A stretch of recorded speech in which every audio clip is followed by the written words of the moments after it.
చూడండి గుత్తి వంకాయ కూర ఎట్లుందో చూస్తే నోరు ఊరుతుంది కదా. ఈ వంకాయ అమాంతం మంచిగా తినాలనిపిస్తుంది. హాయ్ అండి, అందరు ఎట్లున్నారు? మంచిగా ఉన్నారా? ఈరోజు వంట ఏంటంటే గుత్తి వంకాయ కూర వండుతున్నా. ఈ వంకాయ కూరకి ఏం కావాలో ఇప్పుడు నేను మీకు చూపిస్తాను. గుత్తి వంకాయ కోసం అయితే నేను 1/2 కిలో వంకాయలు తీసుకున్నా. అల్లం వెల్లిపాయ దంచుకోవడానికి, అలాగే 2 ఉల్లిగడ్డలు ఇది కూడా దంచడానికి. ఇవి 2 అయితే ఉల్లిగడ్డ ఉన్ని పచ్చిమిర్చి అయితే పోపుకి వేయడానికి, కొంచెం చింతపండు రసం కొంచెం పోయడానికి కోసమని, కొత్తిమీర ఆకు అయితే వేయడానికి, కళ్యామాకు ఉల్లాకు ఉంది కాబట్టి వేస్తున్నా. ఇవైతే తాలింపుకు బిర్యానీ ఆకులు, బిర్యానీ పువ్వు, అలాగే యాలక్కాయ, లవంగాలు, చెక్క. ఇవైతే మసాలా కోసం 2 చెంచాల పల్లీలు, 2 చెంచాల నువ్వులు, ఒక సగం చెంచాడేమో జీలకర్ర, ఒక చెంచాడేమో కొత్తిమీరలు. అంటే కొత్తిమీరలు అంటే అందరు కొత్తిమీరలు అంటారు అని చెప్పి ధనియాలు అంటున్నా. లవంగా, ఒక చెక్క, ఒక యాలక్కాయ, ఒక సగం కొబ్బరి ముక్క. ఇంతే. ఇవైతే ఫస్ట్ మనం వేయించుకొని దంచుకుందాం.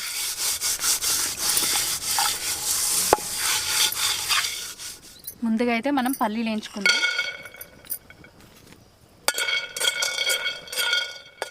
పల్లీలు కొంచెం వేగినాయి కదా, ఇప్పుడు మనం దీంట్లోనే నువ్వులు వేసుకుందాం. నువ్వులు కూడా కొంచెం చిటపట అన్నాక ఈ కొత్తిమీరలు, జీలకర్ర, ఈ లవంగ, యాలక్కాయ, చెక్క ఇవన్నీ దీంట్లోనే వేసి వేయించుకుందాం. పల్లీలు ముందు వేయించుకోవాలి, ఎందుకంటే పల్లీ వేగడానికి టైం పడుతుంది. ఈ నువ్వులు, యాలక్కాయ ఇవన్నీ తొందరనే వేగుతాయి కాబట్టి ఇవి తర్వాత వేసి వేయించుకోవాలి. మనం వేయించి పెట్టుకున్న ఈ మసాలాలన్నీ చల్లబడేంతసేపు మనం కూరగాయలు కట్ చేసుకుందాం. ముందైతే మనం చింతపండు కొంచెం తీసుకున్నాం కదా, దీన్ని నానబెట్టుకుందాం.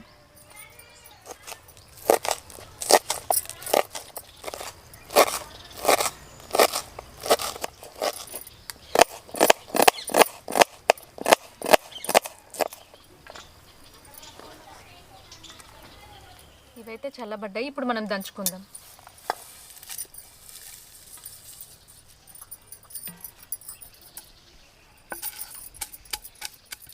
అయితే నేను కుడక కాల్చింది చూపించలేదు, నేను పొయ్యిలో కాల్చి దంచుతున్నా.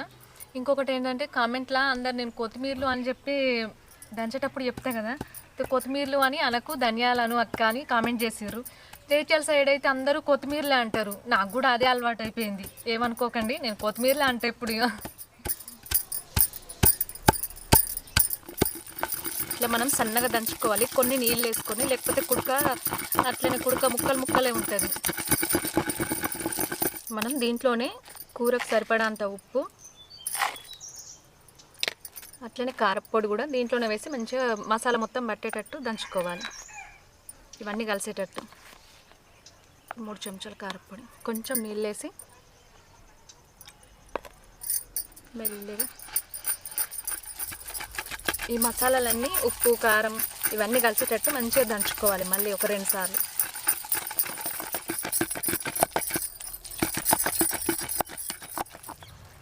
మసాలా అయితే దంచుడు అయిపోయింది చూడండి. ఇలా దంచి పక్కన పెట్టేసుకుందాం. ఇప్పుడు మనం అల్లం వెల్లిపాయ దంచుకుందాం. అట్లనే ఉల్లిగడ్డ కూడా దీంట్లోనే వేసి దంచుతాం. దీంట్లో వేసి దంచితే ఏంటంటే పచ్చి వాసన వస్తుంది, అది మనం తాలింపు వేసుకోవడానికి కాబట్టి విడిగా దంచుతున్నాం.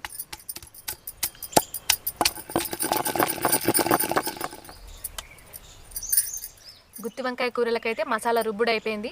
అట్లనే తాలింపుకేసే సామాన్ కూడా అన్ని కట్ చేసి పెట్టిన. ఇప్పుడు మనం వంకాయలు కట్ చేసుకుందాం. ముందే కట్ చేస్తే నల్లగా అవుతాయి, అందుకోసం అని చెప్పి మనం తాలింపు పెట్టే ముందే కట్ చేసుకోవాలి. కట్ చేసుకునేటప్పుడు మనం ఇవి నానేసుకోవడానికైతే నీళ్ళలో ఉప్పు వేసి ఇలా మధ్యలో కట్ చేసుకుంటే ఇలా ఈ చివర కట్ కాకుండా కట్ చేసుకోవాలి. ఇలా అన్నీ అట్లా కట్ చేసి పెడితే గుత్తి వంకాయ వండుకున్నప్పుడు ఇంత చిన్నవి తెచ్చుకున్నాను అనుకోండి, మంచి టేస్ట్ ఉంటుంది. అదే పెద్ద వంకాయ అయితే ఉడకదు సరిగ్గా. ఇదైతే చిన్నగా మంచిగా ఉంటుంది, తినడానికి మంచిగా అనిపిస్తుంది అన్నట్టు. పడేయరు పిల్లలు కూడా. అదే పెద్ద వంకాయ అయితే మా వాళ్ళు పడేస్తారు, చిన్న వంకాయలే తింటారు. మా కిట్టుకానికైతే వంకాయ కూర అంటే ఇది ఇష్టం బాగా. ఇప్పుడు మనం కట్ చేసి పెట్టుకున్న వంకాయ ఉంది కదా, ఇప్పుడు మనం నూరి పెట్టుకున్న మసాలాని ఈ వంకాయ మధ్యలో కొంచెం మరీ ఎక్కువ కాకుండా ఇక్కడ కింది వరకు వచ్చేటట్టు ఇట్లా నింపుకోవాలి. ఈ వైపు ఇటుపక్క అటుపక్క ఇట్లా పెట్టి బయటకు రాకుండా ఇలా నింపేసి ఇట్లా అన్నీ మొత్తం నింపి ఇట్లా పెడతా.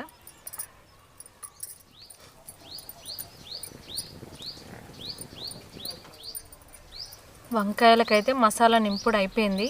ఇప్పుడు మనం ఈ వంకాయలకు తాలింపు పెట్టుకుందాం. ఇప్పుడైతే మనం గిన్నె వేడైంది, నూనె పోసుకుందాం. ఈ వంకాయలకు మనం ఎక్కువ నూనె అవసరం లేదు, ఒక 3 పావులు అయితే సరిపోతుంది. నూనె అయితే గరం అయింది. ఇప్పుడు జీలకర్ర వేసుకుందాం. దీంట్లోనే బగారాకు, లవంగాలు, యాలక్కాయ, ఉల్లిగడ్డ, పచ్చిమిరపకాయలు, కల్యమాకు వేసుకుందాం.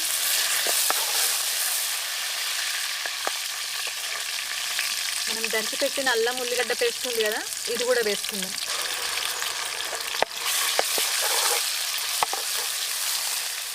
ఇప్పుడు మనం దీంట్లోనే పసుపు వేసుకుందాం. ఎర్రగా ఉందని అనుకోకండి, అదేంటంటే మసాలా రుబ్బినాక ఉల్లిగడ్డ అల్లం రుబ్బినా కదా, ఇక్కడికి ఎర్రగా కనబడుతుంది. అవైతే మంచిగా గోలినాయి. ఇప్పుడు ఉల్లాకు కూడా వేసుకుందాం. ఇవన్నీ అయితే మంచిగా గోలినాయి. ఇప్పుడు మనం మసాలా నింపి పెట్టుకున్న వంకాయలు ఉన్నాయి కదా, వీటిని కూడా దీంట్లోనే వేసుకుందాం.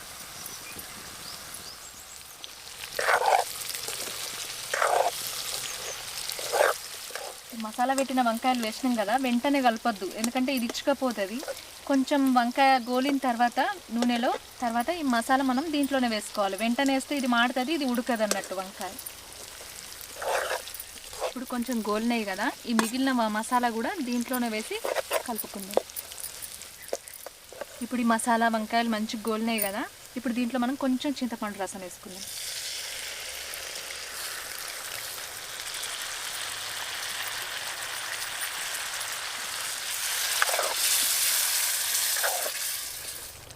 మనం చింతపండు రసం పోసినాం కదా, ఒక్క 2 నిమిషాలు మూత పెట్టి చిన్నగా మంట పెట్టి ఉడకబెట్టుకున్నాం అనుకోండి, గుత్తి వంకాయ కూర రెడీ.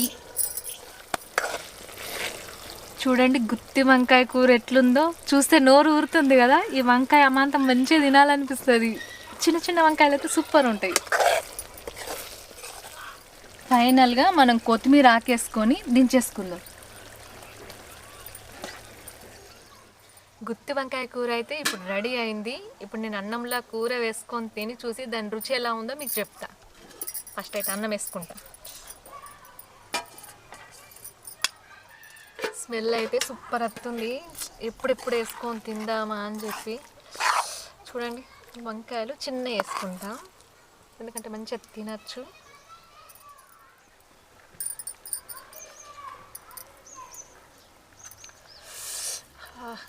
గుమ వాసన వస్తుంది వంకాయ. చూడండి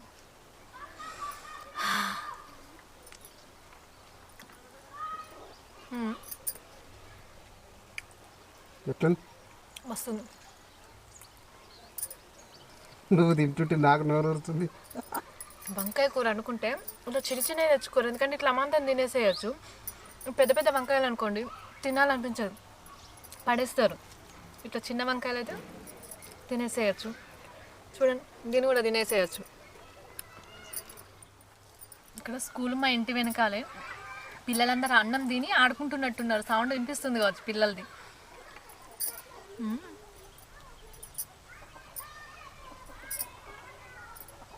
ఇట్లా ఒక బుక్ అన్నం పెట్టుకొని ఈ వంకాయ ఉంది కదా, సూపర్. వంకాయ కూరని మించిన, అంటే చికెన్ మటన్ అనుకున్నా కానీ ఇంత టేస్ట్ రాదు. అట్లుంటుంది వంకాయ కూర అంటే. గుత్తి వంకాయ చూసిరు కదా, గుత్తి వంకాయ కూర వండడం అయితే మీరు కూడా ఇట్లా ఇంట్లో అండి తిని చూడండి, సూపర్ టేస్ట్ ఉంటుంది. ఇంకా మీకు కొత్త వంటలు ఏమన్నా కావాలంటే నాకు కామెంట్ చేయండి, నేను వీడియో తీసి అప్లోడ్ చేస్తాను. అందాకైతే నేను వంకాయ కూరతో మంచిగా కడుపు నిండా తింటే ఇప్పటికీ లేట్ అవుతుంది.